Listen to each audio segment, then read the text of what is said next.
columnist at the New Republic, Natalie Shure, has recently reported on symptoms of long COVID. Last month, she published an article saying that we might have gotten long COVID all wrong. She poses the following: some post-COVID symptoms may be produced by the brain, but does that make them any less real? Columnist at the New Republic, Natalie Shure, joins us now to discuss her article. Welcome, Natalie. Thank you so much for having me.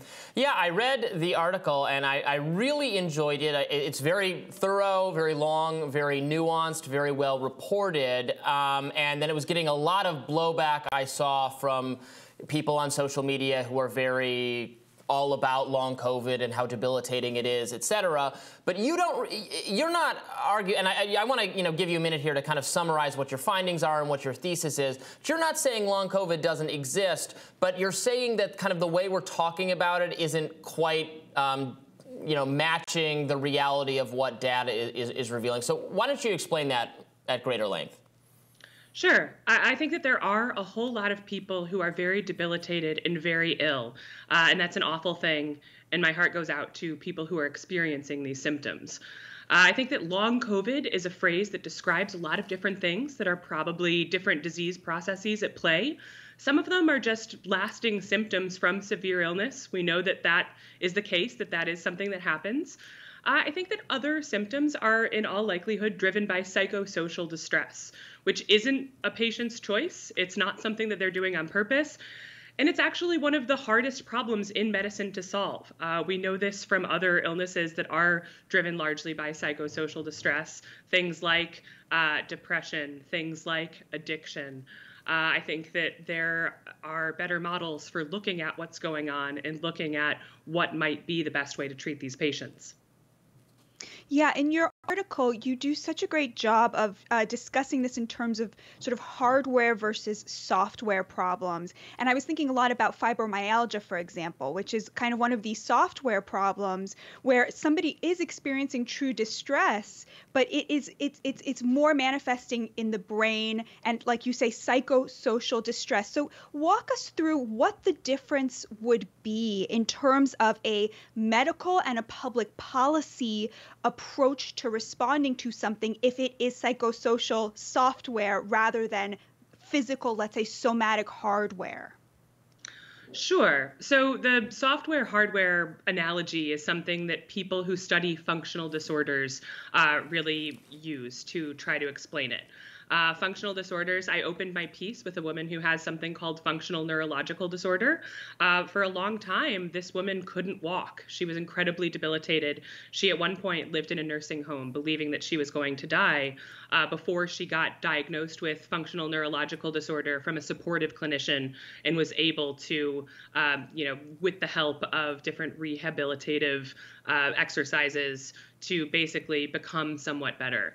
I think that something that's driven by psychosocial distress means that perhaps the best way or the best shot that they have of getting better, and this is very difficult even with best case scenario, is adjusting some of the context of their life. And that's why one of the things that I really end with is that I think that reducing the amount of suffering in the world through redistribution, through universal health care, things of that nature, is probably going to do the most to reduce suffering on a broad scale.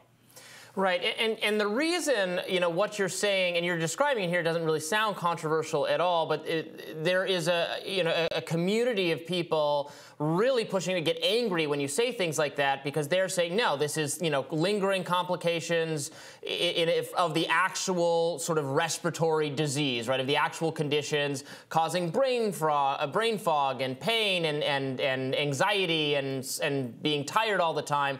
And you're not saying if you're experiencing those things, if your brain is telling you to experience those things, it is real because we don't experience anything outside our brain. But if you look at the evidence and you look at the data, it's much harder to draw direct correlation between necessarily the disease component of the disease itself. Given that I know that some of the people who say they're suffering from long COVID, or at least early on in the pandemic, now virtually everyone's had it, but at least early on, then they looked and those people had never actually had COVID, which makes you say, so So there has to be a component of it at least that could be the trauma of what we've all gone through, or of watching loved ones die, or of losing a job, or what economic stresses, all those things. Again, not saying it's not real, but that's just not the way a lot of the kind of long COVID zealous people are describing it. I think that that's true. I think overall, what you're saying, I think is mostly correct, and it means that there is unlikely to be a biopharmaceutical cure for long COVID. There's never going to be something that looks like penicillin for brain fog. This is a symptom that's incredibly debilitating. It affects a lot of people, not just in long COVID and other illnesses too, including illnesses that, things like cancer. People have debilitating brain fog, and medicine has struggled to solve these problems. We do have a few tools, but I just don't think they're going to come from the pharmaceutical industry. And we have, examples.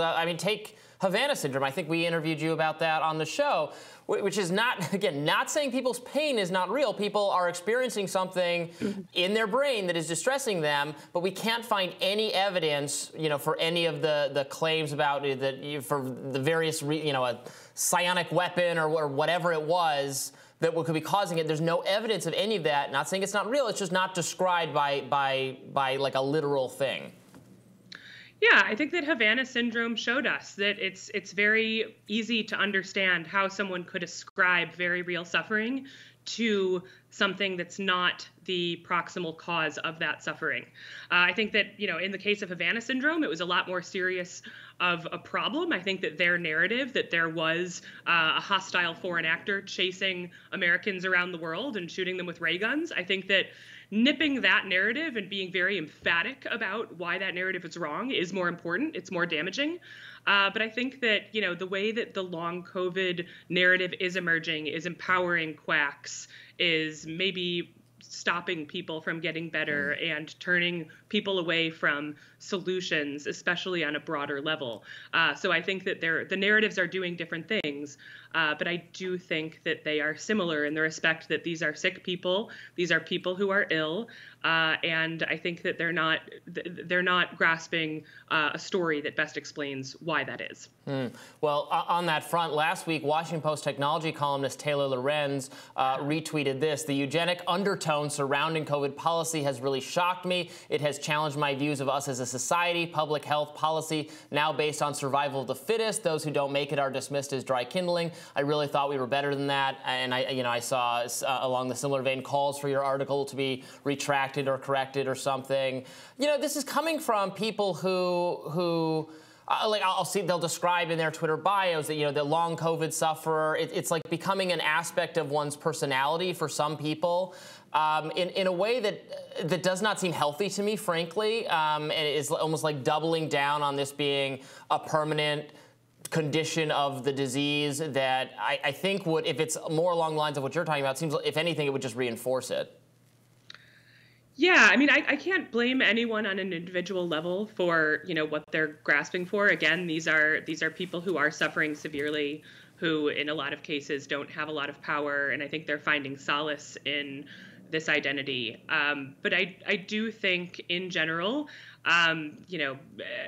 accusations of eugenics aside, I do think that, building a better society, having more social support for people to be able to take time off, to be able to recover from whatever illness it is that they do have, I think would make society look a lot better. And I do wish that there were more distributive policies, more social programs that would come out of this pandemic, and that I would rather be talking about those than some of the minutia that are advanced by these camps. Real quick before we wrap, Natalie, is there any data about who gets long COVID? Is this something, are women more prone to it? Are certain kinds of people, do we have any data about who it is primarily being afflicted by this, or is it evenly distributed? Well, so that's a difficult question to answer for a few reasons. For one thing, a lot of the data that we do have is about anyone who has lingering symptoms, let's say 12 weeks after their initial infection. And that's going to include some of the people with, this classic type of long COVID that has been centered in the media narrative, people with, post-exertional malaise and fatigue and brain fog.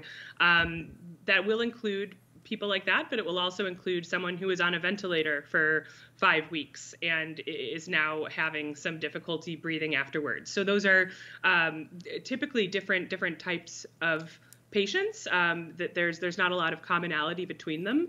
I think for the most part, especially when you get to more than 12 weeks out, when you have the more prolonged illness that is marked by fatigue and brain fog, it tends to be more women than men. And, you know, it's hard to say where they're getting the research cohort. I think that we have a lot of research in general that shows us that poor people, people who suffer oppression, people who have more difficult lives, more difficult jobs, certainly have more, you know, chronic pain, chronic fatigue, and they might not necessarily identify as being long COVID or ME/CFS patients. So it's murky, but in general, I think that oppression and poverty drives illness, and that rates are higher among those people. Fascinating stuff. Natalie, thank you so much for joining us. We really appreciate it. Thank you so much for having me. We'll have more Rising right after this. Stay tuned.